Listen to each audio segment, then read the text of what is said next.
కార్తీక మాసంలో శుక్లపక్షంలో వచ్చే చవితి తిథిని నాగుల చవితి పర్వదినం అనే పేరుతో జరుపుకోవటం అనాదిగా వస్తున్న సంప్రదాయం.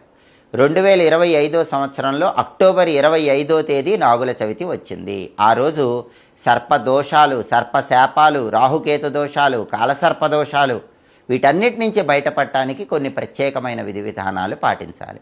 వాటిలో ముఖ్యమైన విధి విధానం ఏంటంటే, నాగుల చవితి రోజు మహిళలందరూ పుట్ట దగ్గరకు వెళ్ళాలి. కేవలం మహిళలు మాత్రమే కాదు, పురుషులు కూడా పుట్ట దగ్గరకు వెళ్ళి పుట్ట పూజ చేసుకోవచ్చు. పుట్ట పూజ నాగుల చవితి రోజు ఎలా చేయాలి?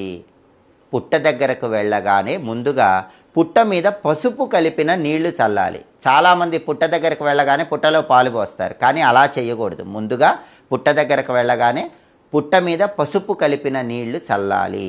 ఆ తర్వాత కొద్దిగా బియ్యపిండి, కొంచెం పసుపు, కొద్దిగా కుంకుమ కూడా పుట్ట మీద చల్లాలి. అలా చల్లిన తర్వాత పుట్ట చుట్టూతా పుష్పాలు అలంకరణ చెయ్యాలి. వీలైతే ముందుగానే పుట్ట దగ్గరకు వెళ్ళగానే పుట్ట దగ్గర బియ్యపిండితో ముగ్గు వేసి ఈ విధులు పాటించండి. ఆ తర్వాత పుట్ట చుట్టూ సువాసన కలిగిన పుష్పాలు ఉంచి అప్పుడు పుట్టలో ఆవు పాలు పోయాలి. పుట్ట దగ్గర చలిమిడి, చిమ్మిలి నైవేద్యం పెట్టాలి. వీటిలో ఏదైనా నైవేద్యం పెట్టచ్చు. చలిమిడి కానీ చిమ్మిలి కానీ నైవేద్యం పెట్టవచ్చు. పుట్టకళ్ళను ఉంటాయి, ఆ పుట్టకళ్ళు పుట్టలో వేయాలి. ఆ తర్వాత పుట్ట చుట్టూ ప్రదక్షిణలు చేస్తూ నవనాగదేవతల పేర్లు చెప్పుకోవాలి.